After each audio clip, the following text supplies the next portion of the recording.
This is what you want. This is what you get. This is what you You have located GeekFest Rants, the entertainment podcast for genre geeks like you.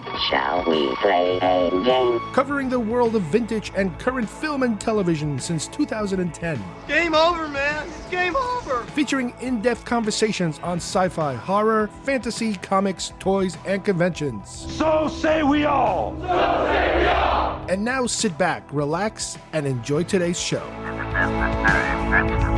Arthur, does it help to have someone to talk to?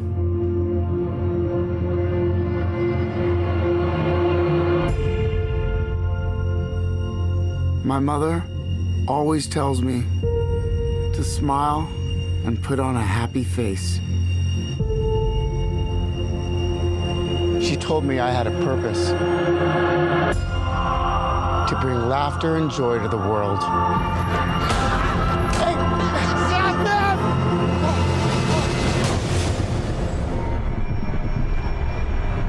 Is it just me?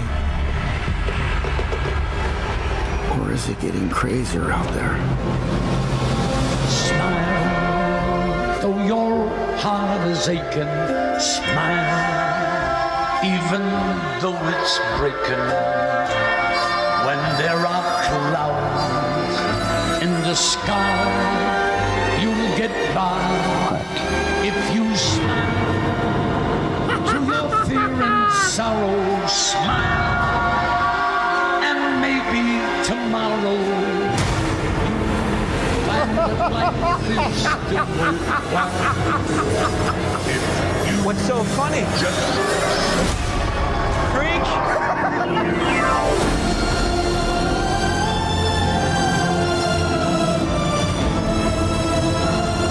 Gotham has lost its way. What kind of coward would do something that cold-blooded? Someone who hides behind a mask.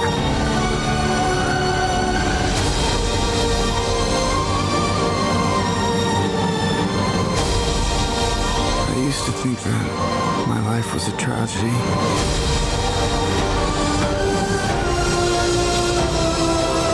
But now I realize it's a comedy.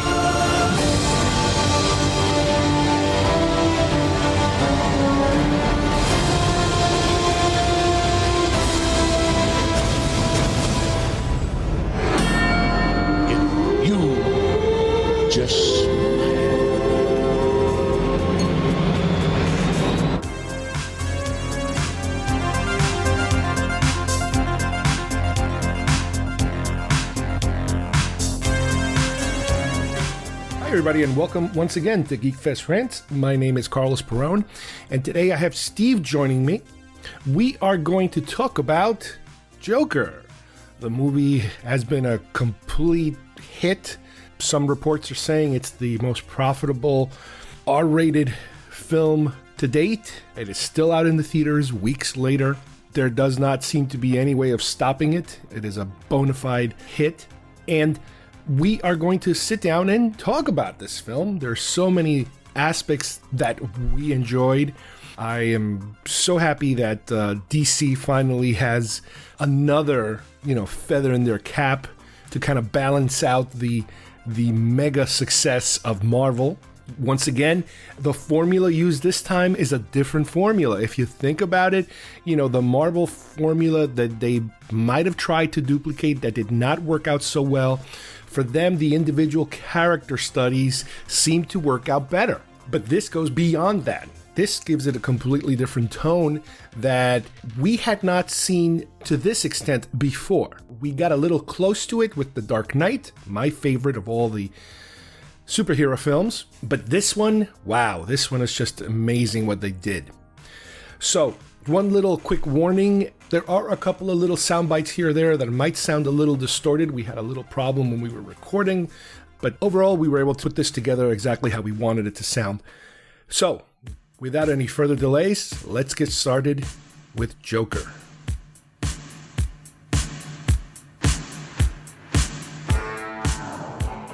What did I teach you? You are the Duke of New York. You're a number one. You will not laugh. You will not cry. You will learn by the numbers. I will teach you. Open the pod bay doors, Hal. I'm sorry, Dave. I'm afraid I can't do that. That spawn of Satan.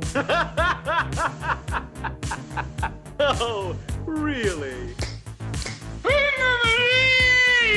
The Force will be with you, always.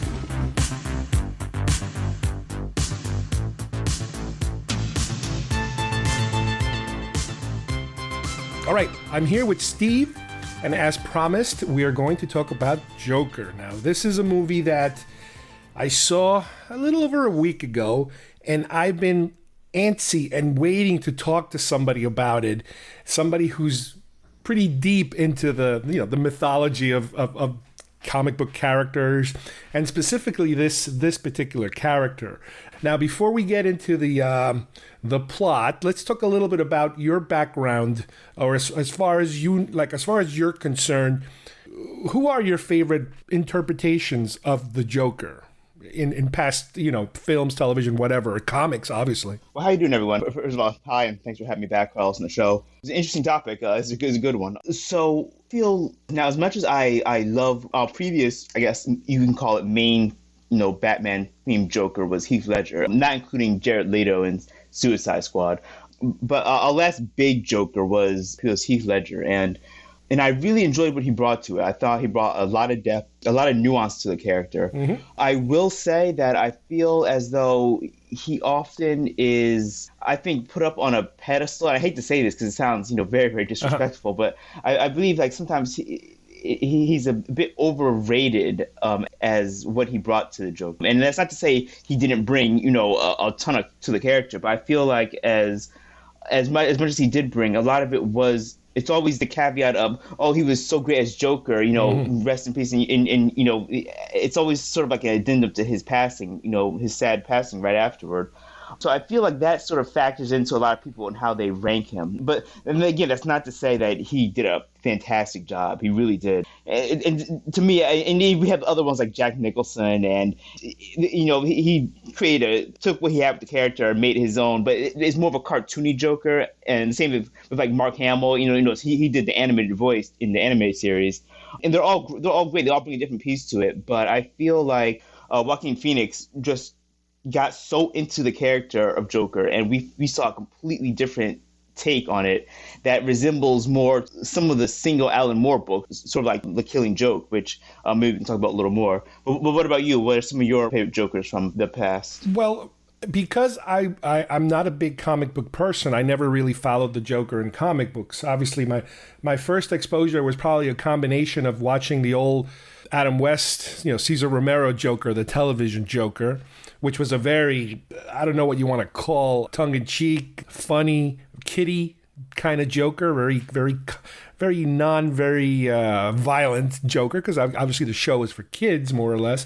And then the animated versions of the Joker, of all the different animated shows that have existed, as far as I'm concerned, during the 80s and the 90s, And I'm not even mentioning the Mark Hamill Joker, because by then I was already kind of out of the animated shows. So all I had was that, and then I kind of jump all the way then to Jack Nicholson with the first big Batman film.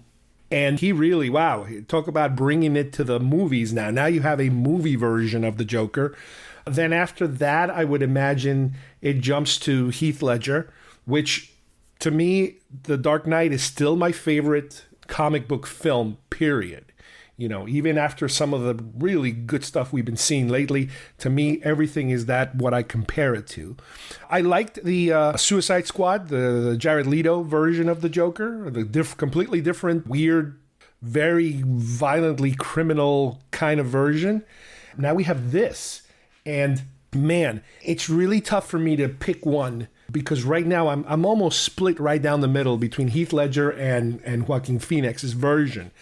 And the main reason, and I understand the overhype of Heath Ledger, especially after his demise, obviously. But I remember I love that movie the second I saw it. And the thing that I remember trying to explain to other people, again, because I don't have a comic book background, I gravitate to these darker, I guess you could call more depressing kind of world building when it comes to comics, comic book movies. So, for example, The Winter Soldier, love that movie. Absolutely loved it because it was darker. It was less superpower, more trying to, uproot a conspiracy, a human conspiracy type of deal. The Dark Knight, I remember I kept saying to myself, if you strip away all of the comic book veneer from this movie and you just kept the crime elements, it's a great crime film because the bad guy is such a good bad guy that if you kind of remove the Joker makeup and all the extra stuff, it still works for me really well. And in this movie, that's almost exactly what's accomplished is you remove all the comic book out of it and you leave the backstory of how he, before he got to where he will eventually become, we think. This is the beginning of that story without adding supernatural powers, mechanical enhancements, all the radioactive spiders, you name it. It's down to its bare bones, and that's what I loved about it. So right now I'm still conflicted between this portrayal and the Heath Ledger portrayal.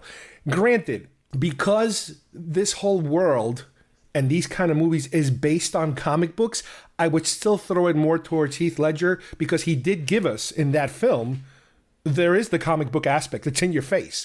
There's a Batman and there's a Joker and there's characters that we're familiar with that are traditional comic book characters. Here, you're given just one of them and little bits and pieces of the other ones. Yes, we do get a Bruce and his parents and even his butler is there in one scene, but they're kind of far away and they're still you're still dealing in a realistic world. So it's almost like I said, what if you strip away the comic book and leave the building blocks of the story? That's what they gave us in this, which was, to me, it's like, wow, this is perfect. I know it's not for everybody, but for me, it's perfect. Now, let's go over the actual story. What do you remember in terms of the way that they're telling us this story, this origin story, plain and simple? But the funny thing is that we're picking up the origin story already at a point where this individual is already pretty messed up. It's not like he's a little kid and little by little he becomes messed up. We're picking it up right days before him really going bananas. Right, yeah, and you're exactly right. And also, just to go back to what you said before, my history of the Joker as a comic book collector is focused mostly on Alan Moore's The Killing Joke story, which it's a very gritty and very down to earth story.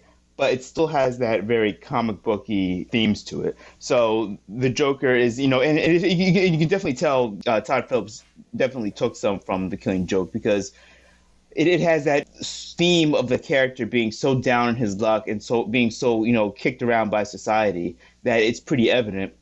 And in The Killing Joke in the graphic novel, even though it's still, it's very very reality based. There's not a lot of flash and goods to it, but it's still based on a comic book. And the Joker gets his powers. He basically, put it simply, falls into a vat of acid, which is what gives him the look and and messes with his mental capacity and sends him over the edge.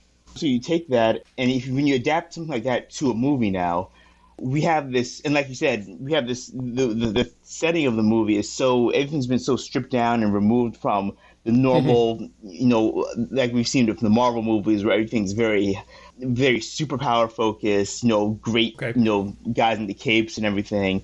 There's none of that in this movie. So it gives us, it's almost sort of, it's very refreshing actually, because you go into this knowing it's a comic book movie, knowing that you're probably going to see a Batman come out of nowhere or something, and when you go in and you see where this is set and how bad the setting is in Gotham, it looks like it's set like the 70s, early 80s. It has this very grim and dark tone to it. And it matches perfectly with what they're trying to, I guess, show us through the eyes of, this very sick and very downtrodden man whose name is, Arthur Fleck. So it was a really a perfect balance to me of, and like you were saying, it's a perfect balance of, this comic book movie. Yes, it has the tones of the comic book movie, it has characters from the comic books, but it removes all of that and gives us a more human, more down to earth story.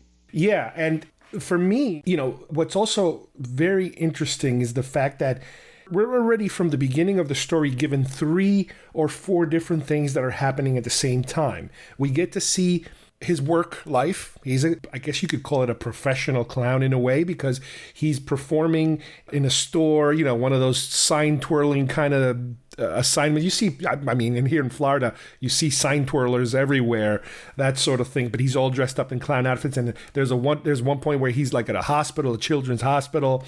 So we get to see his job. We also get to see that he's a wannabe stand-up comic, a pretty bad stand-up comic. We also get to see more personally for him his, I don't know if you want to call it disabilities or illnesses that he's dealing with. One of them manifests itself, which we see in a scene where he's at a bus, where he uncontrollably laughs and he can't help himself. It's almost like a nervous tic that he breaks into this weird laugh that it's a very iconic, jokery kind of laugh. Yeah, I actually really like that idea of. Normally we have, the Joker where he has this maniacal laugh and he does it to frighten people or, or to threaten people. And the fact that they completely flipped and turned it into this condition he has where he can't control it. And it seems like it's more of like a burden and a hindrance on him because, it's pretty painful to watch him go through this. It's just fascinating how it's like this Tourette's, symptom he has where he just can't stop laughing, and it makes him, and I hate to say it makes him very sympathetic in the beginning. Now, I also read somewhere, I forget in one of these interviews, that I think throughout the movie we actually experience a number of different laughs. There is the uncontrollable one, but then there's at least 1 or 2 other ones that is him. It's almost like Star Trek Data laughing on purpose to feel what a real laugh is like. There are scenes, apparently, I think it's in the nightclub, where he's laughing, but he's laughing at the improper place because he doesn't know how to honestly laugh at things. And then there's sections in the movie, I understand, where he might be laughing for real, where it's him actually reacting, on his own and not just uncontrollably or trying to mimic, but he's actually, and it's a little game of trying to figure out which laugh he's dealing with at the time. Oh yeah, actually that's a good thing you brought that up, because I really want to touch on that. From what I took from it is, and I picked this up, where in the beginning of the movie, the laugh is, again, like I said, it's like this painful condition he has where he can't control it. Yeah. He has no control over it. He's crying and laughing at the same time a lot of times. Physically hurts him, and it causes him even just like emotional discomfort, and it's so palpable. Yeah. I mean, he's choking. Yeah. Phoenix does a great job in this, but that sort of shifts, and then in the middle of the movie, we see him, like you were saying, at the nightclub, where he's trying to sort of, I guess, control it and have a bit more mastery of it, but he's missing the mark with all these other people around him who are laughing, and then he has to sort of impose his laugh, or he's trying to force his laugh to fit in with the other people, and he's not getting his timing is so off, but you can tell he's working on this thing, trying to calculate and when to laugh and how to control it and everything. And by the end of the movie, it's now up to the point where the laugh has changed in tone, and it's become more of a laughing not that he can't control, but now it's a laugh like he's spitting it out at you basically. So and you see this when he's on the Murray show, Robert De Niro show, where he's now laughing, but it's a much more menacing. This is the Joker now laughing, not because he can't control it, but now because he now actually does see something funny coming down the line. So I just love the fact that even his laugh has a character arc in this movie, which is there's so many different layers you can pick apart. And just when I saw that, I noticed, I was like, oh, that's well done, very well done. It's funny because the nightclub scenes, and here we go on our first tangent, where he is laughing in the wrong place. He's taking notes and he's laughing, ha, ha, ha, ha, and everybody's already stopped laughing at that point, and people are starting to what the hell's wrong with this guy? And I have to talk to my son about this because my son saw the film. We didn't see it together, but we haven't really talked about it yet. But there's this story I told a number of times. Many years ago, my son was, oh boy, I don't know, 2-3 years old or something. And we were living in Jersey, and there was a bookstore called Richwood Books, I think, or something like that. And it's this little tiny bookstore, but for some reason, very famous people go there to do book signings. So for me, a very famous person is Bruce Campbell. So Bruce Campbell was doing a book signing, and I was like, oh my God, I got to get there. I don't know what I'm going to do. And for whatever reason, that day, my wife wasn't around. I had to watch my son, which on a stroller. So we're like, all right, we're going to the book signing. So I'm rolling with him to the book signing, and we actually have to go to the basement. So I'm, with my cart, ding, ding, ding, ding, ding, ding. I'm going to the. So it was a major production getting down there, and before the book signing, he does this kind of like a speech or a Q&A type of thing where he talks about his career, blah blah blah. So Bruce Campbell is talking about his career, and he's a funny guy, and he's telling jokes. And my God, if you ever heard him, watch him on YouTube. Watch one of his Comic-Cons or whatever convention speeches, because they're amazing how he owns the crowd. But anyway, he's doing his things, and people are cracking up. And my son obviously has no sense of comedic timing and doesn't understand comedy, but he understands laughter. So whenever he would tell a joke and everybody would laugh and then everybody would get quiet, he would then start cracking up on his own.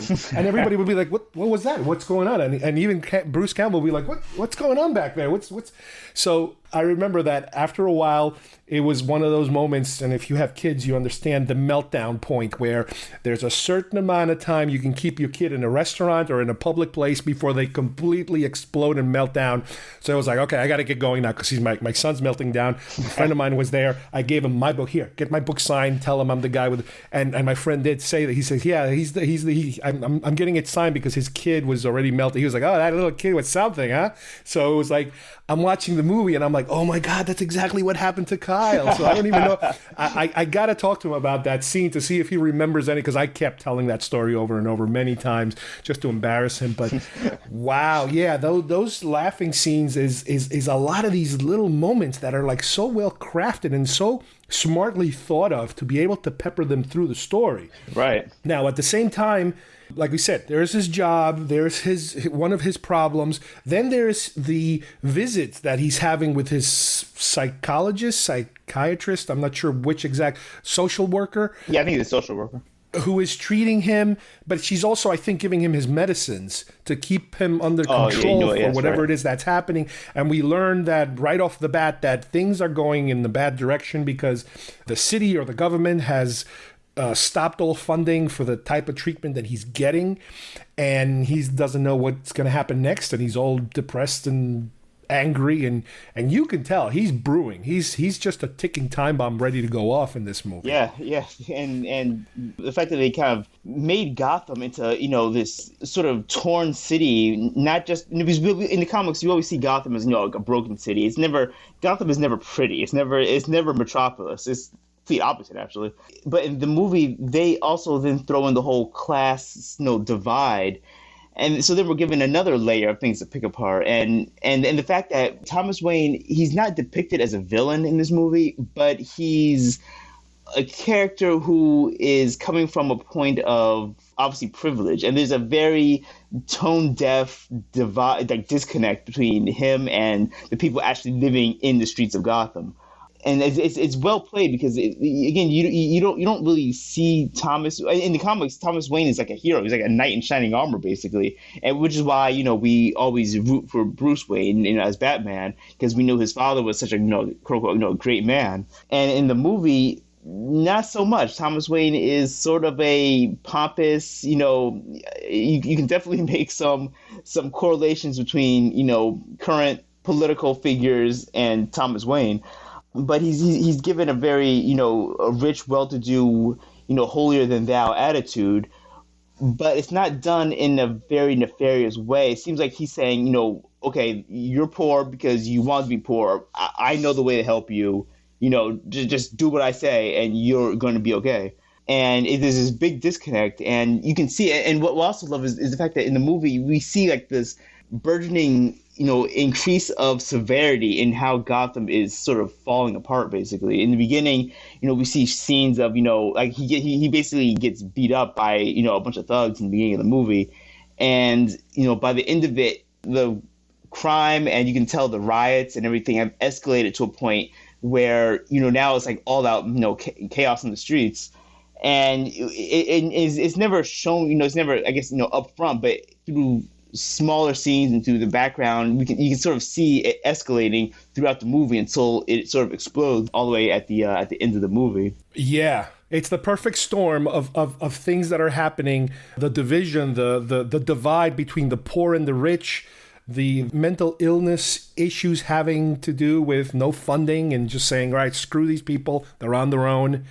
And, you kind of start to see that. Yeah, and you have like all these different layers of like villains basically that are going up against Arthur. We have the man on top, obviously, like I said, Thomas Wayne, which again, now I'm going to say he's really a villain, but he's someone sort of, I guess, definitely to Arthur Fleck's point of view, he's a villain. He's definitely not a knight in shining armor. Then we have, the society as a whole, the rundown crime on the streets. He twice in the movie he gets beat up basically, and antagonized. Then you have his co-workers who are, various shades of, antagonistic to him. And you have like the social workers who are, they're not villains, but they're not willing to help him because, and it's to their defense, no one's helping them either. So there's so many things stacked up against Arthur, where you can sort of see, the handwriting on the wall that someone with this condition and with these mental problems, they would fall into the cracks of society and they would feel, like the world is basically against them. Right. It's a complete disconnect. It's two different worlds that do not meet. And I would say, and again, I've heard this said before, that the bad guy in this film really is the government as a whole, the abandonment of people in need, and how it turns a city. Now, granted, this is very New Yorkish, and I know with Batman sometimes it's Chicago, it's New York, it's Gotham, but that's what we get. We get those aesthetics, and we get some of those locations. I mean, I've seen places in this movie where like, I know that place, I know that this looks like Queens, this looks like Jersey, this looks like that. So there's a lot of that going around, and even the movies that are playing are like 1980 or 81. I think some of the Excalibur was one of the movies, and everything looks very 70s. From what I understand, New York used to kind of look like garbage strikes, mounds of garbage in the streets, not getting picked up, that kind of stuff. So they are obviously combining a lot of that feel, that the city being run down, crime being rampant, but not very organized. It's just rampant crime, and more or less, which works perfectly for this story, somebody willing to take advantage of this situation, somebody who's just ripe to be able to manipulate crime and discontent and people that are upset and angry who want to focus their anger on something.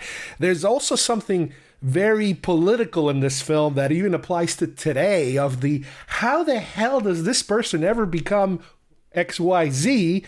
How does this person is able to tap into anger and hatred and all this stuff? You kind of see also the building blocks here of, wow, that's exactly how it's done. It's manipulated that way. And I'll go further in terms of, like you were saying, of different bad guys. Yes, like you said, the government is one thing. His job, the guy he works for is a creep. The guy that works with him, who kind of pretends to be his friend and then kind of stabs him in the back, that guy also lets him down. Even the De Niro character, which we'll talk about a little later, it's kind of manipulating him into appear in a show, knowing damn well that eventually he's going to make fun of him. He's not there to be a just arbiter of his life. He's there to put him down and make fun of him in front of his audience. That's his job. There's a lot of stuff like that. Well, when Bruce's father, Mr. Wayne, dismisses him, which we still don't know exactly. And let's go forward in the story. So, and obviously regular street criminals, he gets his ass handed to him a number of times, especially in the beginning where they beat him up and they break his sign, which then leads to kind of losing his job or almost losing his job in that point. We know from the beginning that he's a mess. And staying with the theme of what else is happening internally, he goes home and whoa, he's got a weird relationship with his mom where he's kind of bathing her, and it's like, whoa, this is going to go somewhere really creepy.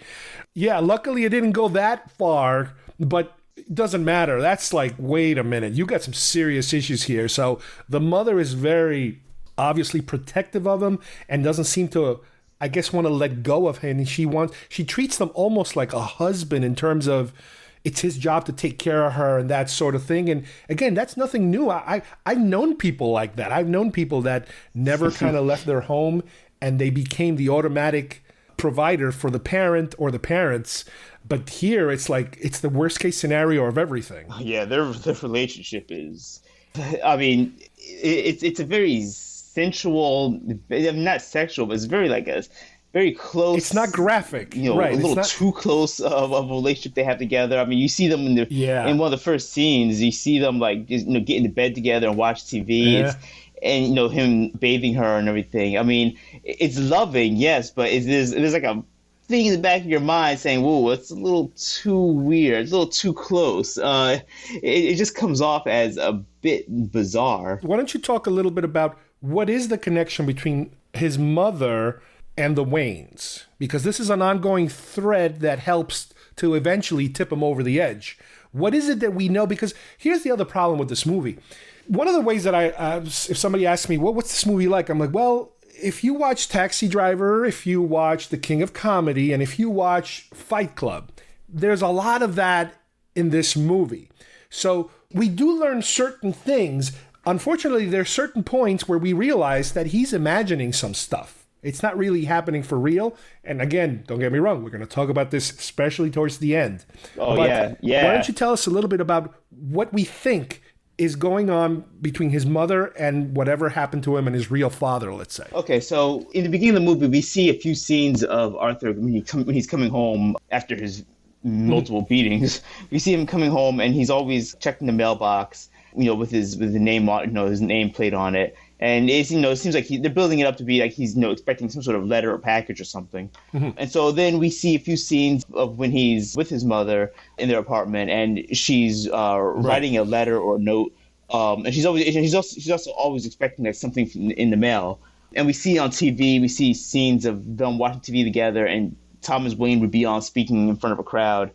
And she's always going on and on about Thomas Wayne and how great of a man he is. And, the world needs more Thomas Waynes. And she talks very highly of him. Oh, he's a great man, and he's gonna help us one day, and blah, blah, blah. And then we see her writing a letter to Thomas Wayne. And she explains that it's to get him to, I guess, sort of step up and take a look, and be more hands-on with helping Gotham and everything. So then it leaves for that for a bit. But then we get this really weird scene where she asks him to, I guess she can't leave the house or so she, I guess, asks him to deliver, mail any letters or, go on any errands or anything. I guess in a bit of curiosity, he opens up one of the letters that she's asking him to mail, and it's addressed to Thomas Wayne. And it details, and it sort of is a statement saying that, I want you to come, help my son, our son, really. So it then sets it up like, okay, so she's implying that Thomas Wayne is Arthur's father, and that she wants him to come and sort of help them personally. And so this sends him into like this, rage, this really angry tirade, basically. Right. Because she used to work for him, apparently. That's all we know at first. Housekeeper, something like that. I don't know. So we get the scene later on, much later on in the movie, actually. And Arthur confronts Thomas face to face, and he says, I'm not even sure what he was really expecting, to be honest. I'm not sure what he was expecting him to say or do. I guess maybe just to get some recognition or acknowledgement, maybe a hug. But he basically says, I think I'm your son, and, do you know my mother? And Thomas basically flat out says, I knew your mother. It wasn't like a deep relationship, but you're not my son. You're adopted. You were her adopted son. And he doesn't. There was no real emotion to it. He just sort of says it, and he says, okay, you're adopted. Furthermore, he tells him basically that his mother, like when he knew her younger, she's kind of nuts and she kind of makes stuff up, and which is kind of funny because not knowing him, with Thomas Wayne not knowing Arthur at all at this point, what his background is or his mental stability. We learn early in the movie when I think Arthur is he's putting on his makeup in the beginning, and then he goes home and he's watching the television, the Tonight Show kind of show with De Niro, and he all of a sudden starts to pretend or imagine that he's in the show and that he's being thanked for being such a great fan, and he's so, oh, thank you so much, and this whole fantasy world that he imagines, we get a taste of that.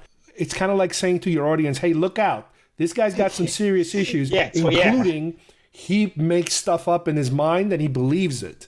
So I think it's interesting that Thomas Wayne already is telling him about his mother having possible issues like that too. So there's a connection. It's possible that this is a family that has a mental condition that they imagine. Yeah, things. right. And he basically implies that his mother is crazy, made it all up, and that you're adopted. So it was a very interesting turn. I gotta say, it's probably my least favorite plot thread in the movie. It felt kind of like it was like tacked on, like they had to add like an extra bit of drama into Arthur's life, but it was still very interesting to get that now sort of side plot where, okay, in this universe, there's a very big possibility that that Arthur Fleck and Bruce Wayne are related, or at least like half brothers, which is very interesting. It's a different take on it. There are certain things that are clear, and I guess we're being told those as guideposts of. This is definitely something he imagined. That appearance in the Tonight Show or whatever, he imagines that. Later on, I was completely floored by the fact that he meets this neighbor, this woman, and starts a relationship. And we see her in many scenes where he goes through really bad stuff and she's there to support him and talk to him. But then when he really loses his marbles, he shows up at her apartment, and you've kind of figured, okay, she's going to kind of calm him down and hopefully bring him back down. But she acts like she doesn't know him. And then we're like, oh, crap. Is what I think is happening? And it's like, yep, it's happening. She has no clue who he is and what he's doing in her apartment because he's made up all these meetings and relationships with her in his mind. Yeah, and that's the thing. You have to factor in the fact that this whole movie is basically taking place through the eyes of and perspective of Arthur, Joker. So you get that whole like sort of unreliable narrator trope that's now you can't necessarily say, especially with another story we'll pick up on in a bit, is you can't really exactly say what is real and what actually happened or what he sort of fabricated in his mind to, I guess, sort of keep himself going, I guess. There's a few scenes that are just like, you sort of leave your head scratching your head saying, okay, not sure if that actually took place or not. I think it is a bit more defined. I've seen a lot online where people are saying like, oh, this isn't real and this isn't real. And, the whole thing was a dream. I don't think that far. But it is, a lot of it is told to you, straight up saying, yeah, this happened, but this didn't happen. But there are a few scenes later on where it does sort of leave me saying, oh, I'm not sure if that actually took place or not. And I actually don't want to gloss over this because this is actually like a pretty important part and pretty beefy part of the movie where he basically, when he shows up in her apartment and she has no clue who he is, it's just such oh crap. They really went there, but he meets this woman on the elevator, and it feels like it's assumed that maybe she's seen him around, but she's never talked to him. So because they live in the same apartment together, and she sees him in the elevator, and she's with her young daughter, assuming she picked her up from school or something, and the next scene, they smile at each other, and the next day you see him following her, sort of like stalking her as she's dropping her child off in school. And so the next scene, a few scenes down the line, you see her knock on his apartment door, and she asks him, oh, was that you following me today? And so he says, he fast says, yeah, it was me, basically. And then she has like this smile, and it's like, oh, okay, do you want to go out sometime? And so I'm thinking, I'm in the movie theater thinking, like, are you kidding me? Like they're gonna take it down this road. I just couldn't believe that they were gonna do something so cheesy and cliche. Like, it just seemed like it didn't fit at all, because the rest of the movie is been like this very down to earth, real actions have consequences type storytelling, and then you have like this woman who, in a completely unrealistic way, would just throw herself at him. Yeah, it's like, wow, she kind of jumped on that kind of quick. And then there's other scenes where once he I think I forget the order of events here, but I think after he kills the 3 guys on the train, he then he knocks on her apartment door with like this like swagger and confidence, knocks on her door, bursts in and starts kissing, and then they have like it's implied that they have sex right there. And again, I'm scratching my head, being like, "Are you kidding me? Like, this makes no sense at all." And so, watching it, that first time, I'm thinking like, okay, this is sort of like the low point of a movie. Like, I'm not really feeling this section they're going down. But then, later on, then it's revealed like, okay, yep, it was all made up. I mean, there's little scenes that like they're together, or she's like comforting him. And if you go back and watch it a second time, you can tell, because all the scenes that she's with him, they're pretty like inconsequential. I mean, they're there for more comfort, but there's no like interaction with anyone else. So it's very Fight Club-esque to put a description to it, where he basically made her up, and when he, in that final scene where he shows up in her apartment and she has no idea who he is basically the nail in the coffin, basically, where it says he completely imagined that whole thing. Which is why I say that I'm not sure how much of the movie isn't real, because the director obviously made a choice to tell us straight up, telling us that event didn't take place. So I'm not sure if there's any other. I'm not sure if he would then say, okay, well, this also didn't happen, but I'm just going to leave it up to you. See, I didn't fall for it in terms of, I kind of went with it because I'm thinking, no, they're setting her up mostly, I thought, as a tragic trigger for him, in terms of maybe something bad will happen to her and he will go even nuttier than he's already nuts.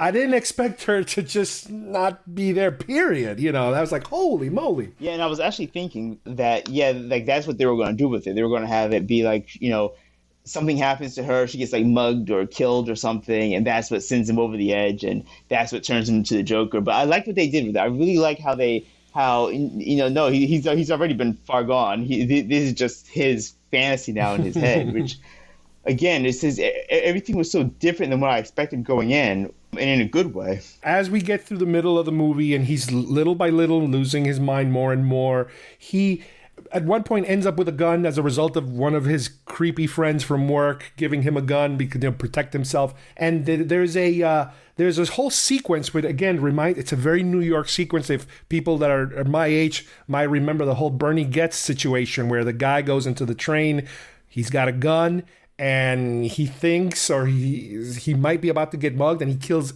every one of them. And he has a similar situation where you feel bad for him because he's about to get rolled. They're gonna roll him again. But these aren't muggers. These are these like rich kids that are just like drunk, and they wanna beat him, basically.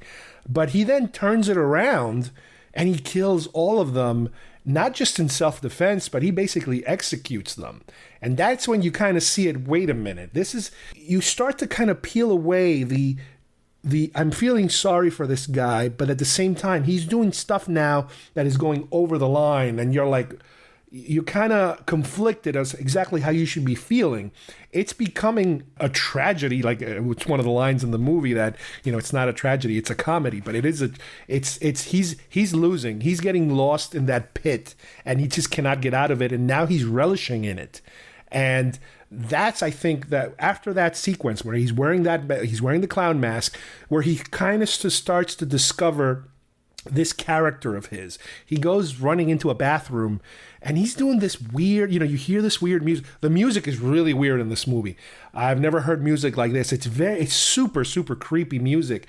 And he's doing these weird, it's not a dance, but it's like it's Tai Chi.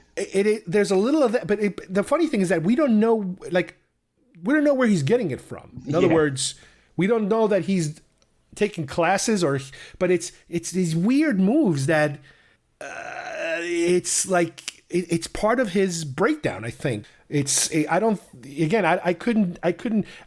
understand that it looks just like it, and the moves might be that, but applying it to this character, it's like he's channeling something weird that we don't know where it's coming from, and you start to see the turn. This is where he's becoming this character now, and he understands it more. Yep, yeah, and he has like this, how that scene could have played out, where he could have, after he killed the guy, he could have, well, the three of them, he could have like ran off and cried or something, or laughed hysterically. But with this, it's so different. Like it really sort of made me think, like, what is this? What's the deal with this? And it's a very like meditative, very personal space he goes to with it, which is very interesting. Even from just like a visual perspective, it is very, very unique. And like his confidence goes up, and he becomes more empowered by it. And at the same time, the police are now looking into what's happening here. The police start getting involved, and there are news reports that are people, I think, correct me if I'm wrong, but some people are like, yeah, he's a vigilante. We like him taking care of the crime. And then some other people, no, this guy's a maniac. So you start to see how the already mess that's going on in the city, people are siding with him and people are against him. So the good versus evil part is already starting to develop, whether it's real or in his mind. There are people taking sides now in this. As we go forward, things get nuttier and nuttier. His life keeps collapsing, one step forward, two steps back. Something bad keeps happening for every good thing that happens to him. He gets to the point where he does find out more of that information about his mother, because he actually goes to, I think it's Arkham Asylum. Yeah. Or Arkham Hospital, or whatever they want to call it. And he does, definitely Asylum. Okay, and he does kind of trick a guy into showing him or being able to grab the records, and he does find out, yeah, his mom was nuts. She was completely nuts. And it kind of, Thomas Wayne's story might have a lot into it, because of it's kind of making sense what's happening. They took her child away for not taking care of him and not feeding him or something. I don't know, something like that. So he goes over the top to the extent where he actually goes and suffocates his mother in the hospital. Yeah, and actually for this, there's a lot of stuff in the movie where I did see coming. Like Murray being killed, I sort of saw that, sort of telegraphed beforehand, so I saw that coming. But this scene where he basically suffocates his mother, that one took me by surprise. That was one that actually got me, because we see how close they are in the beginning of the movie, and they have like this deep, very, very deep relationship. So the fact that he just turns on a dime like that, and kills her in such like a harrowing way, I was like, wow, that's okay. He's definitely like you were saying before. Yeah. The line between, okay, we feel bad for him, sympathy in the beginning, down your luck, to now where he's doing these things where, that's far gone now. That ship has sailed. The whole sympathy thing doesn't really apply anymore. I hope most people would see that, a line has definitely been crossed here. It's a very interesting choice they made. But the thing is that a lot of this is taking place very fast. Like, it's not like weeks are passing. This is like the next day, and then 2 hours later, and this and this. And that is also followed by another event, which might have been the next day, I don't remember, where his friends from work come to visit. The creepy guy who screwed him over, and then the little guy that was kind of nice to him. And originally, he starts to kind of think about possibly killing himself, because there's a scene where he climbs into the refrigerator and closes the door. And I'm thinking, is he trying to suffocate himself? And after that is when I think that's after that, where his friends come, and it ends up with him killing the bigger of the two guys. I thought he was going to kill them both, but he does let the little guy go. And it's like, okay, well, at least, you're not a complete maniac, but wow. It's like, I thought he was going to just shoot him in the back on his way out or something. Yeah, and if you want like a master class on how to create a tense scene, that was it. Because the whole movie, you obviously, watching this thing, when really fixated on what's going on. But that scene where the guy with he's obviously a dwarf. He's a dwarf. His dwarfism. can't reach the locked door because I guess Arthur instinctively locked it, knowing he's gonna kill the guy, right? The other bigger guy. But then after he's dead and Arthur is sitting on the floor with him, he tells him to go. But it's just such a tense scene because you don't know if he's actually gonna kill him or actually just let him go. And he has like that smile on his face where he's like, basically gasping for breath. He's, in like this river state. Right. He came there just to visit him to make him feel better. Honestly, he doesn't have the history of the other guy. And what makes the scene also, like you said, so suspenseful is that I've seen many movies. I've seen very violent movies where that scene ends up with everybody getting killed. The bad guy killing everybody indiscriminately, no matter how young, old, whatever, men, women. I've seen movies like that. So you're preparing yourself for the worst. And again, because of the unbelievable acting, you could you're like, oh, please don't kill this guy. Just let him get out of there. And the scene wouldn't end because then remember, he can't reach the door, the locks, because he's a little guy. And he's like, oh, by the way, can you open the door? I'm like, oh, no, now he's going to shoot him now. so good. And yeah, it really was like, it was, I guess it was set to be funny, but still, like, it was, I didn't know whether I should be smiling, like laughing well, at it. They're messing with you. They're really messing with you there. Or, biting my nails of how tense it was. It was really great. And especially, this is the Joker. This is the guy that relishes these ironic, funny moments to turn them completely violent and crazy. But luckily, he wasn't full Joker yet. Because if this would have happened, I imagine, a year later, he would have killed him too, probably. So we get another scene where and again, I don't remember if it happened before or after, but he's actually practicing killing himself with that gun. He's mimicking putting the gun, I think, in his mouth or something, and then just blowing himself away. And this is also around the time where he gets that phone call from the producer or one of the showrunners of that Tonight Show type of show, the De Niro show, let's call it, where they want him to appear because of somebody shot, I guess, a video of his stand-up and they were making fun of it. And he kind of understood they were making fun of it originally. But at this point, they're trying to talk him into it, and he kind of goes along with it. But you can kind of tell he knows they're not super serious, but you also know that he has a plan. And at that point, the plan that we think he has is he's going to blow himself away on air for everyone. Well, I think when the agent calls Arthur and asks him, to be on the Murray Show, you even see him going through the motions. It seems so nefarious. Basically, I sort of saw it coming. Where I don't think he's gonna go on TV to kill himself as a message. I think he would do it more to kill the person, especially Murray now, because we see that scene where Murray is basically making fun of him, and you can tell that Arthur can see that he's being made fun of. So I think from there I thought, I was like, okay, yeah, I'm pretty sure he's going to kill Murray or just go full slaughter and kill a whole bunch of the guests and everything. So I sort of saw that coming. See, I don't know. I think he had one plan. It wasn't an automatic. There wasn't a specific point earlier on where he switched the plan. I think the plan was always loosely there, kind of in flux. And even while he's there, the way that the interview kind of changes a little bit, where De Niro starts to become a little more belligerent towards him. Now, granted, he's being a jerk. He's being a complete antagonistic jerk. And at the point where he admits that he killed the other three guys in the subway, that's when things get weird.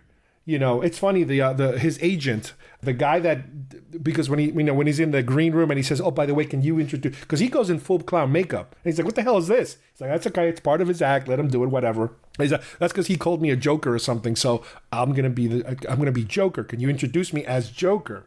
And his agent, who's played by Mark Maron, who hosts the podcast WTF. I used to listen to it a long time ago. Comedy. He's a professional comedian. He's a comedian. He's done a lot of stuff. He's telling De Niro, it's like, you're asking for trouble. Nothing good's going to come out of this. It's like, this isn't right. But De Niro he's like, no, we're going to make it work. And yeah, they go through the whole thing. And then he admits that he kills those people. And then De Niro starts to berate him on air. I thought normally what would happen in a situation like that, they would just say, all right, cut, stop everything, stop tape, call the police, get over here. But they kind of stayed on, and I don't know if did they do it to kind of stall him while the cops were on their way there? I don't know, maybe, who knows? But that whole sequence, which is the third act, I guess, or the fourth, I don't know which act it is, where he changes his mind and all of a sudden, instead of killing himself, he kills De Niro, and then everybody's like, holy crap. And then he starts to do all his weird stuff there at the TV station for everyone to see, which theoretically, I guess, people that are following him or following his persona, all of a sudden they all kind of gravitate towards him. And we see him coming out of that studio, I think, in handcuffs, going straight into a patrol car. So we don't see exactly how that happened. We also don't see why he didn't run away. He seemed to stay there on purpose, I imagine, to incite whoever was still watching. And then we get the questionable, more weirder than usual scenes where, as he's being driven to, I guess, the police station, a car rams his car. The city is basically on fire. People are rioting everywhere. We also start to see two adults and a kid coming out of a movie theater, which is Thomas Wayne, his wife, and Bruce. And we see the entire death of Thomas that we've seen a million times already but we completely forgot that at one point he actually does meet Bruce Wayne, because he confronts him about being his brother. And we also see his butler, I forget his name, Alfred. And somebody told me they never called him Alfred, but in the credits, the actor is credited as Alfred. We just never seen him that young. But we get to see the typical, the pearls get smashed on the floor and the gun goes off. Now, the guy apparently who kills him is not Joker, but apparently one of these, I don't know, criminal looters wearing a Joker mask, a clown mask. So you could say he's inspired by the Joker to do this. Cut back to him. A car hits his car, and this riot of people, a lot of them wearing clown masks, take him out of the car and kind of revive him because he's like half dead. The cops are dead. And he gets up and starts kind of like dancing on top of the burning car and whatever. And people are all happy to see him. And you're like, well, wait a minute. This is, where are we exactly? Is this really happening or not? I don't know.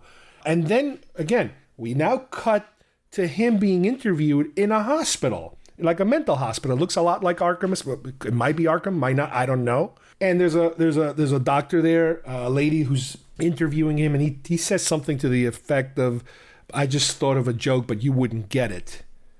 And then you get this dreamy slow motion scene where he's kind of running out of a room, and you could see bloody footprints behind them. So you're assuming, well, does that mean he just killed her?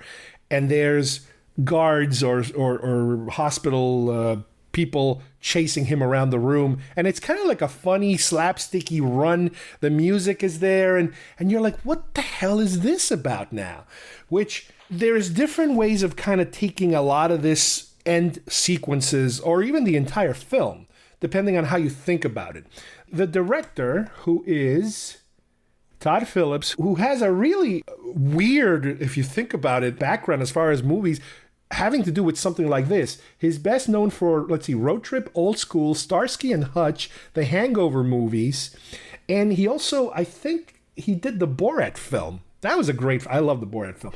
But he's not really this kind of director, but now he is this kind of director. If you would have asked me, just going by that list of movies, if you would have asked me, okay, this guy's making a Joker movie. No way. What's your expectation? I would have chalked it up to being, like a really goofy, over-the-top movie. He did a fantastic job, so I cannot, heap any amount of criticism on him. But his past movies don't really, lend themselves to what we just saw. So I'm wholeheartedly impressed, though. I would imagine something like Thor Ragnarok. if you're going to go that direction. But no, this is like really, this is Christopher Nolan, Scorsese material, like dark. Yeah, actually, the only bit of criticism I do have is I feel like the ending was like a bit of a miss. I feel like they should have ended the movie, when he's talking to the social worker at the hospital, or the nurse, probably the nurse at the hospital, and, he has that scene where he's, she asks me, is something funny, and he says, I just thought of a joke.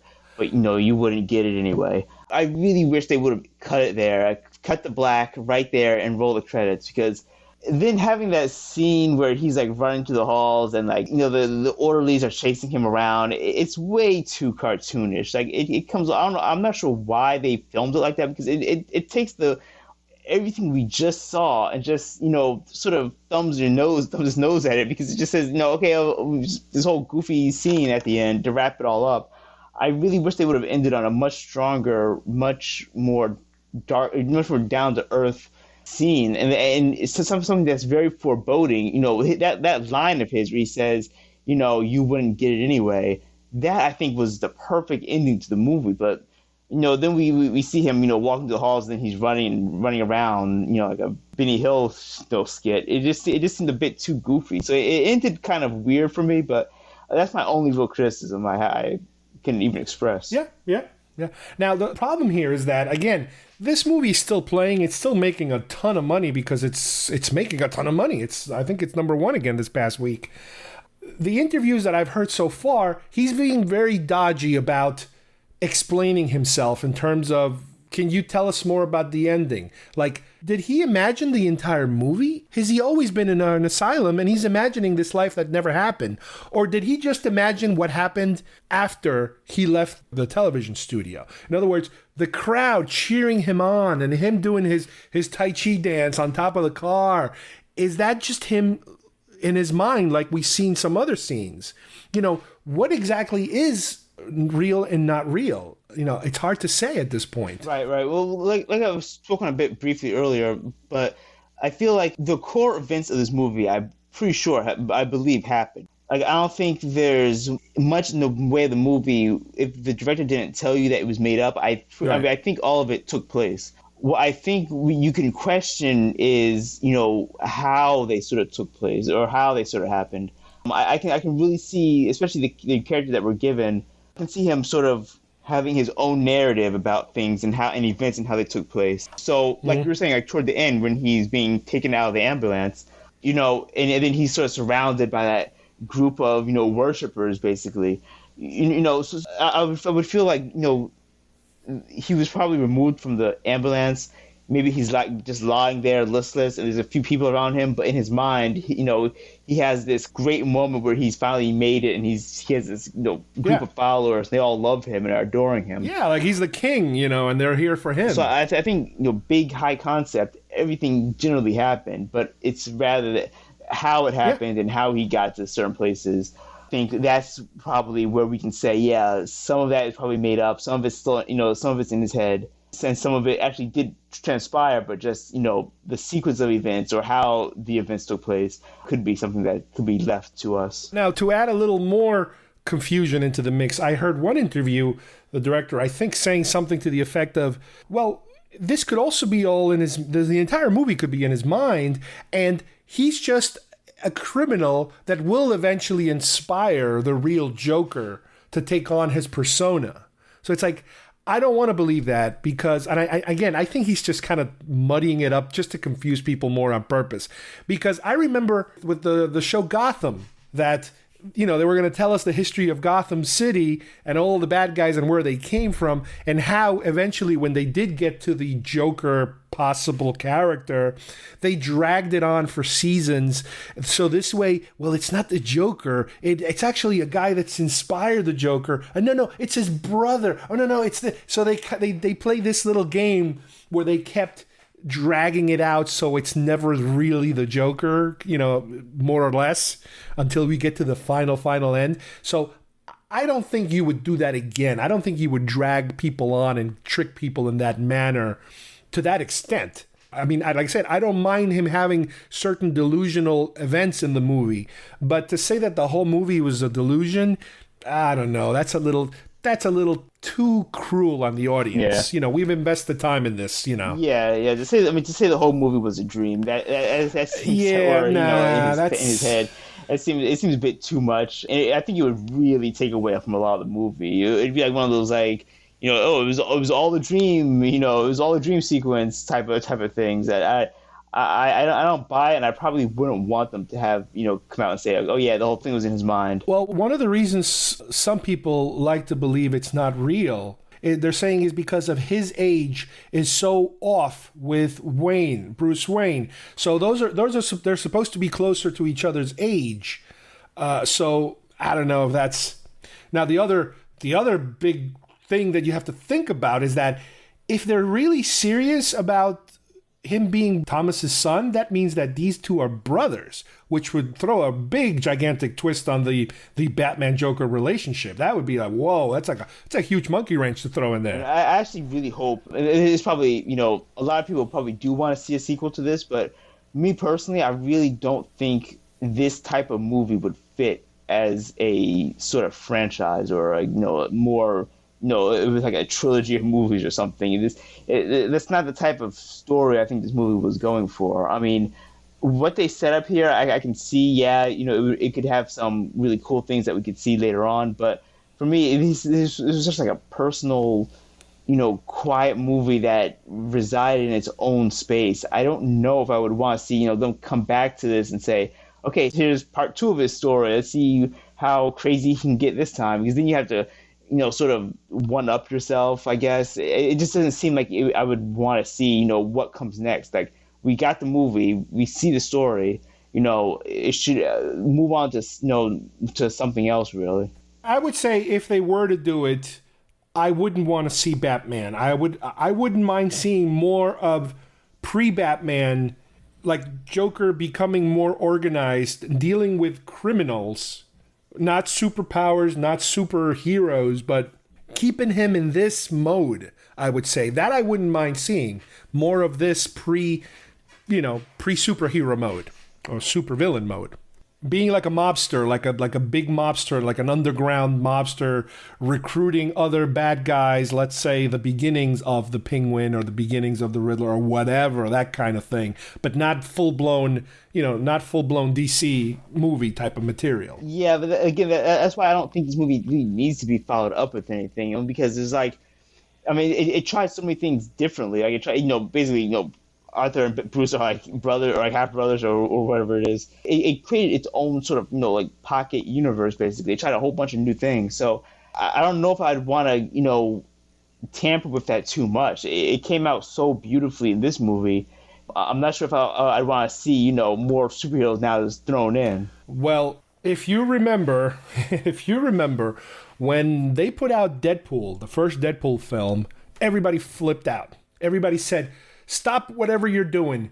We need an R-rated, more adult superhero film. And I believe around that time is when they were making Suicide Squad.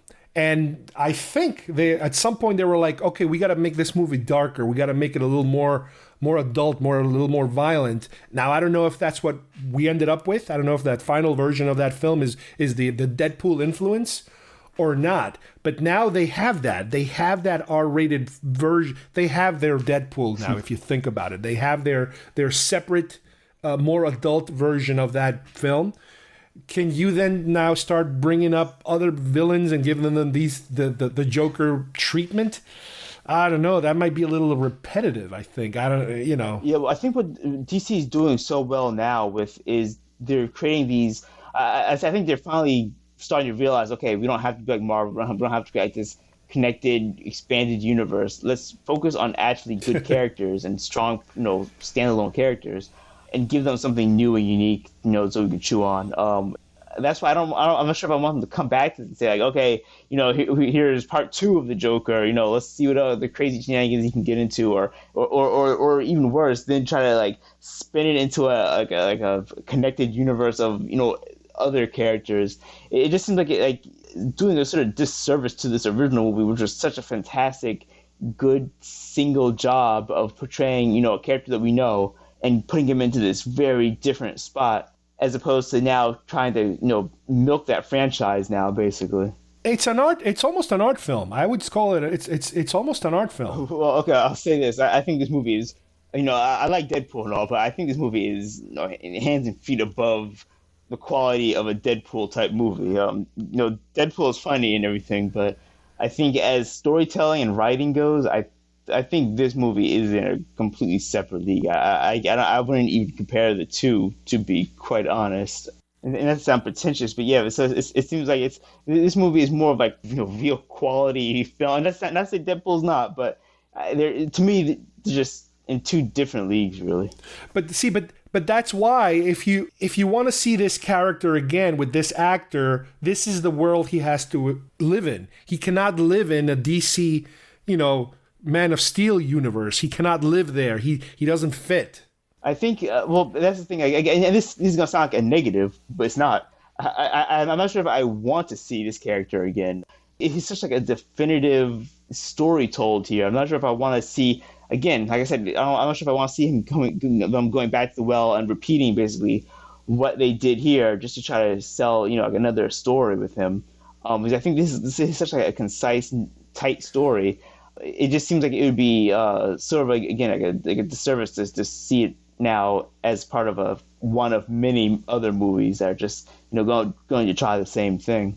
But I'll tell you what they could do also is keep this world, save this world, this dark, almost like Seven kind of world, keep it and bring in other characters that not necessarily, you might give them an origin story, but kind of sideways. So in other words, you could have a crime story, a serial killer story, but you can make it so that some of the side characters, the supporting characters, end up becoming these more important characters in the DC world. So for example, you take a movie like Unbreakable or even Split. Those were movies that gave you this thriller, horror kind of feel to it. And then at the last second, you realize, wait a minute, this is the creation of a supervillain or a superhero. So that, I think, is something they could do with this particular world that they built. Okay, so I see what you're saying is where we can get like a character.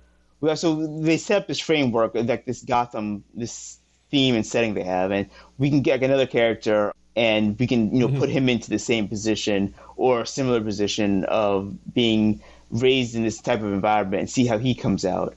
Yeah, I can see that. I can sort of be pretty interesting to see, what characters would, if you put like a more villainous character that we know, would they always still come out as a villain? Or, if we put one of the more heroic characters in the DC universe, see if they still walk that line. It would be pretty interesting, actually. Right. Now, it's very difficult to avoid the beats of this movie.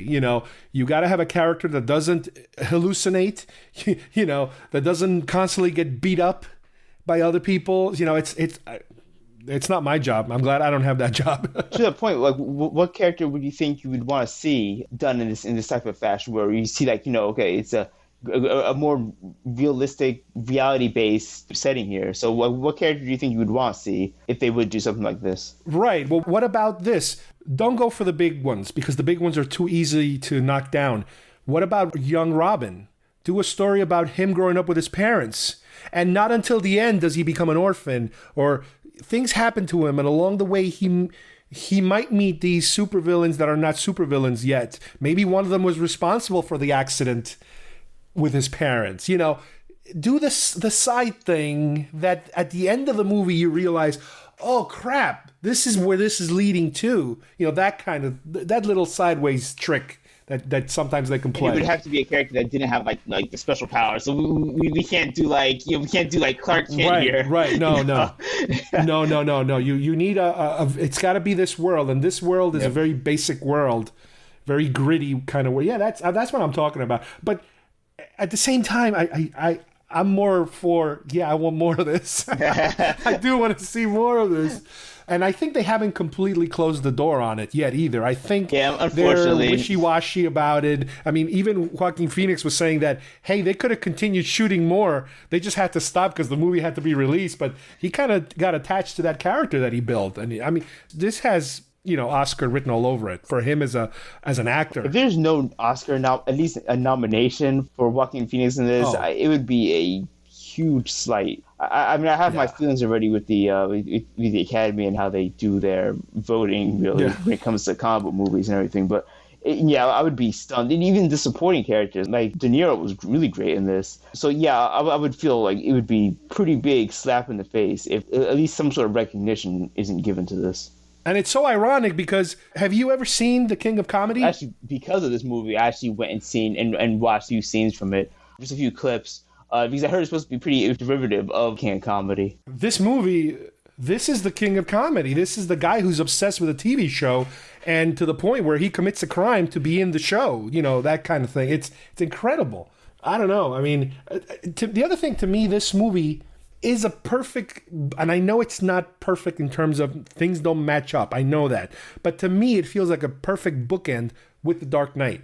Because all of those things that I kept saying that I like about The Dark Knight and how I could picture this movie's origin even, or this movie itself without the superhero elements, this is exactly what they gave us here. I could put those movies next to each other and say, yeah, I can see the progression here of this character, how he started out as just another nutty citizen who went way over the top and became this comic book character. Going back now, I think, actually, I probably will, I guess, appreciate the Nolan movies a little bit more now, because I was never a huge fan of the Nolan Batmans.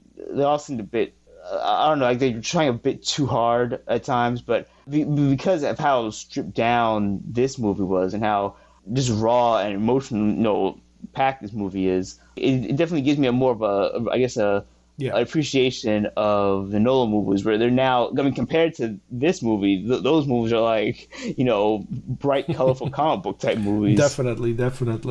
Well, the other thing I'd like to mention is that even before this movie came out, I did hear a good buzz about it having to do with I think it was the Venice Film Festival or something, that it got like a crazy standing ovation. So I was like, oh, that's interesting. This might be interesting. Because at the time when this movie was announced, weren't they working on a Jared Leto version of the Joker also at the same time? Or was that supposed to be part of Suicide Squad, or was he going to get his own movie too? Yeah.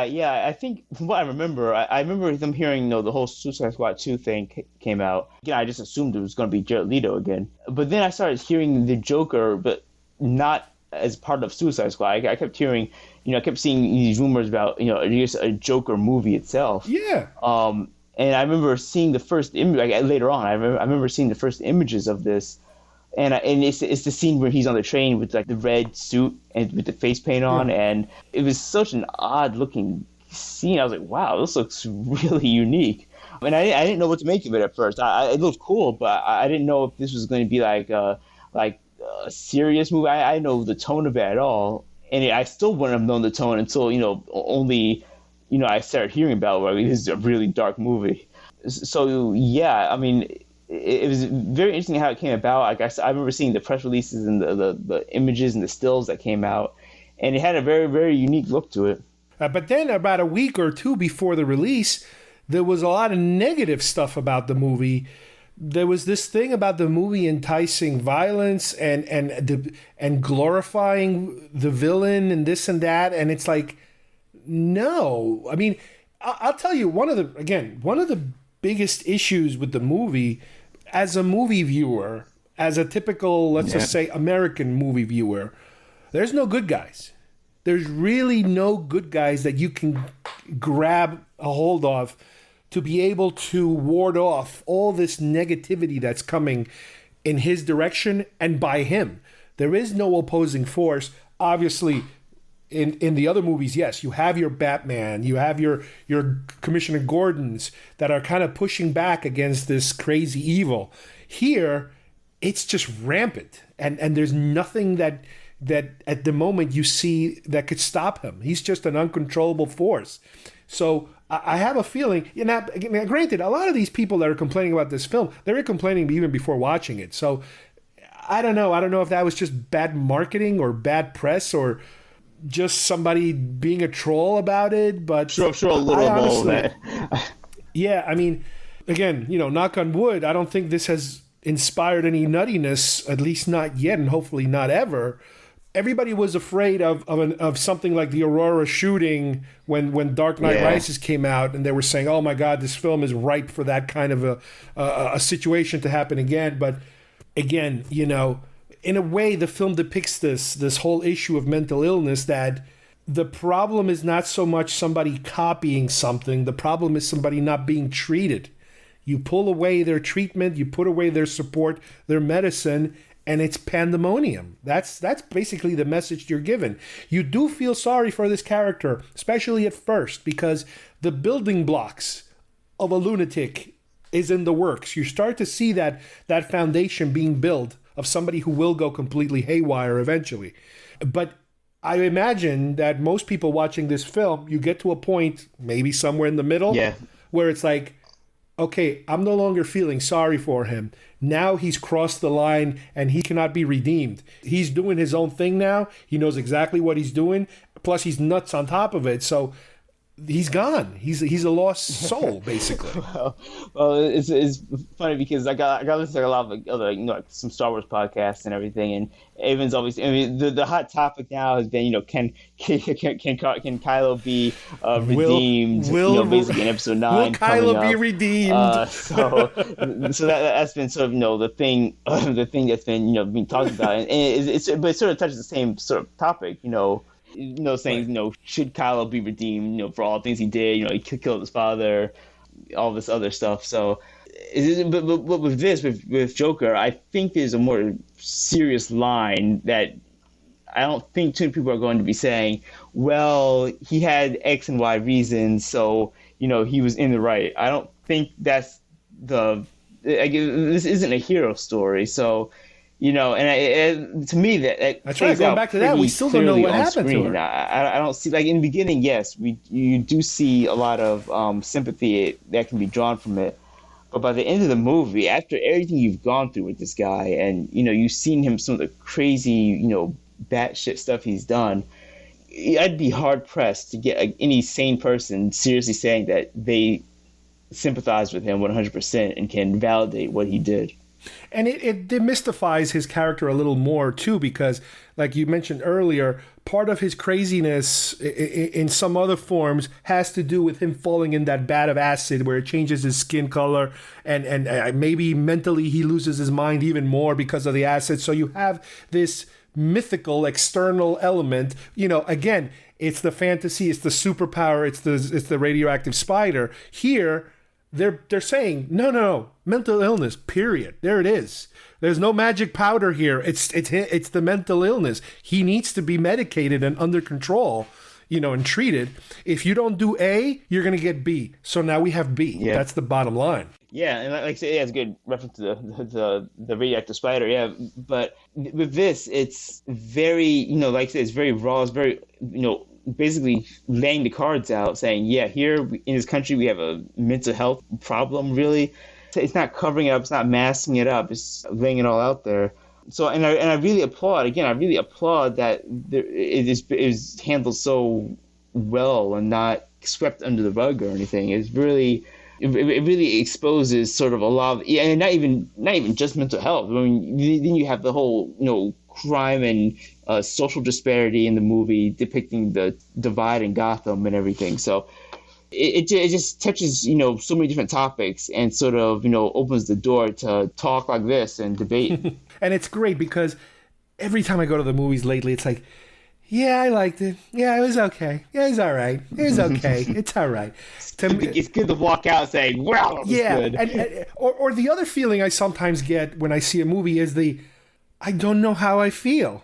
I have to now go watch some YouTube reviews to see how other people felt, because there are certain movies that are like, did I like it or did I hate it? There's this weird fine line between I liked it and I hated it, or did I not understand it? No, this is it took me exactly where I wanted to go. The last time I've seen a movie like this, I think, was something like when I saw Memento, which is a movie that it was like, oh, this is different. This is really different. And I'm glad they did this, because it's kind of like you're taking what is now, the comic book movie, it's a cliche now, the comic book movie, because there's been so many of them, and they're kind of all pretty, especially the Marvel films, they're kind of on this level. You kind of know where you're going. It's going to be like this. Every now and then they go a little dark. Every now and then they go a little funny.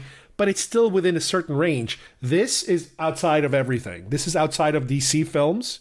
I can't even imagine, even any of the latest attempts at DC movies being able to hit it in this area. They knocked it out of the park on this one. They set a very high bar for themselves. Yeah, this is going to be a tough one to follow, yeah. Very curious to see how they follow. Because, I mean, it would be... Now it's going to be a bit odd when they come out with, like Aquaman 2, is this going to seem like such a departure now, back to their more formulaic type movies.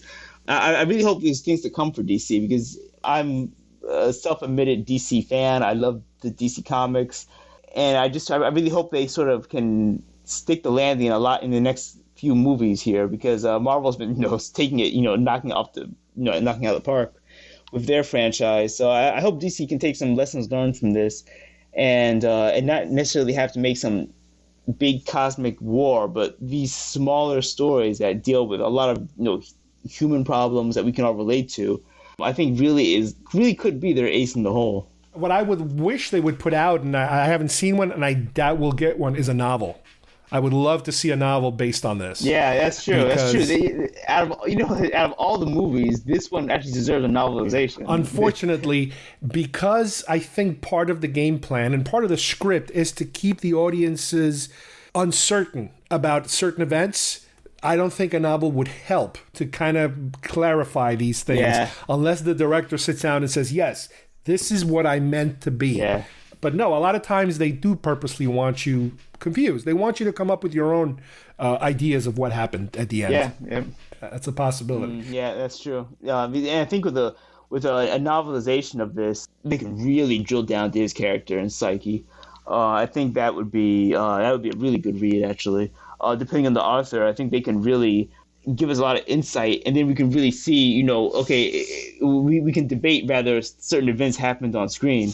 But I think with a book, we can really then piece it together more so, and they can really play around with that to see, what events did take place and what events didn't. I think that would be a really fun read. Anyway, I think we pretty much cover this one from top to bottom. This was a good, honestly, I think we could go on for another hour or two dissecting this movie, because there's so much here. I've seen so many Facebook posts of like what different people think this movie's about and theories, and it's insane.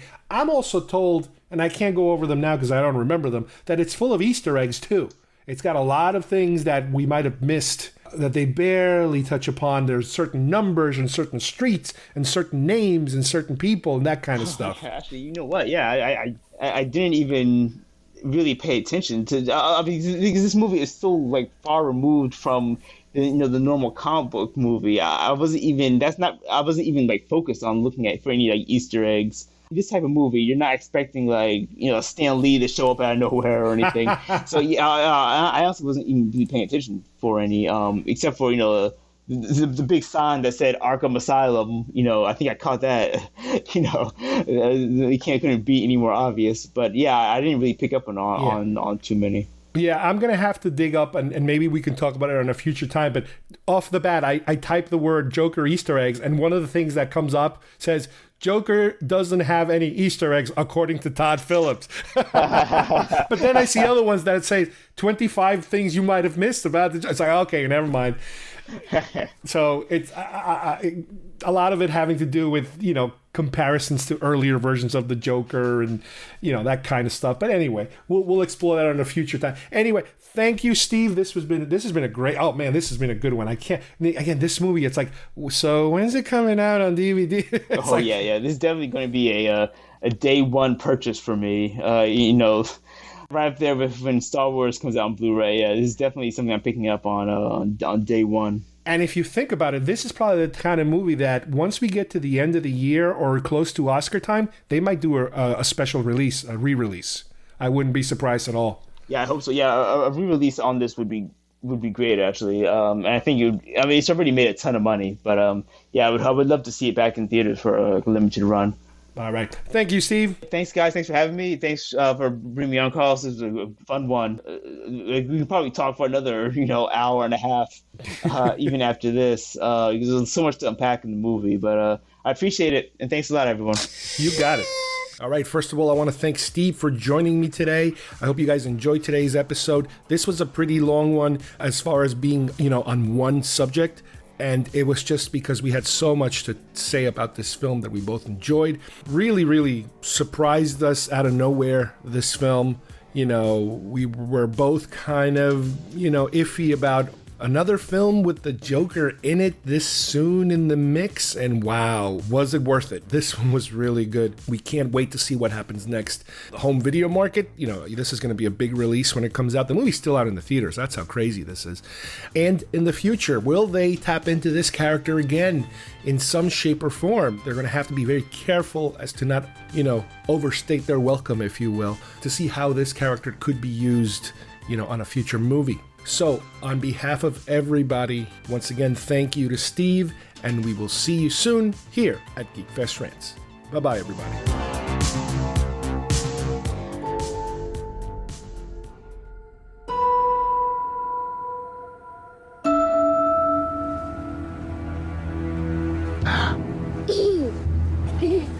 Can you please stop bothering my kid? Sorry. Arthur, I have some bad news for you.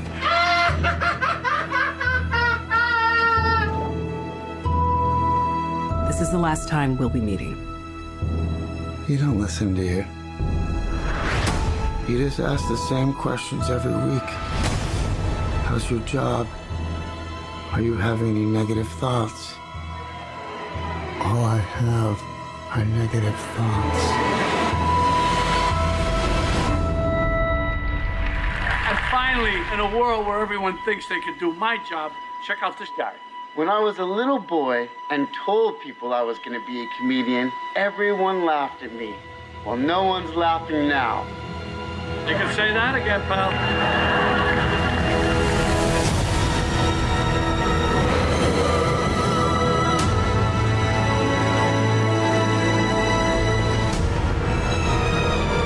It's so awful, isn't it?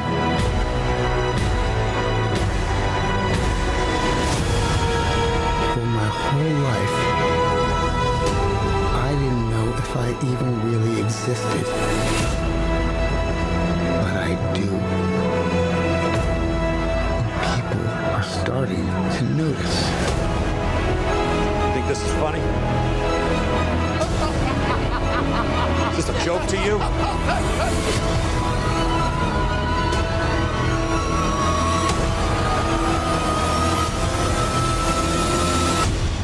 Murray, one small thing. Yeah. When you bring me out, can you introduce me as Joker?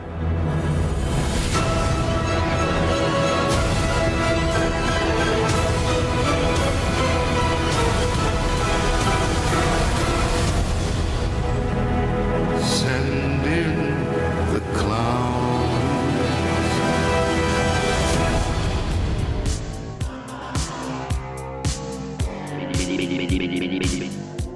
If you would like to subscribe to our show, send us messages, or see video links to some of the topics we talked about today, please visit our homepage at geekfestrants.com or our YouTube channel, Facebook page, or iTunes at GeekFest Rants.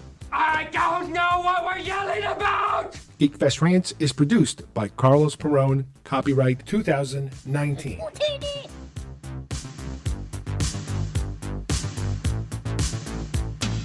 This broadcast is part of the IC Robots Radio Network.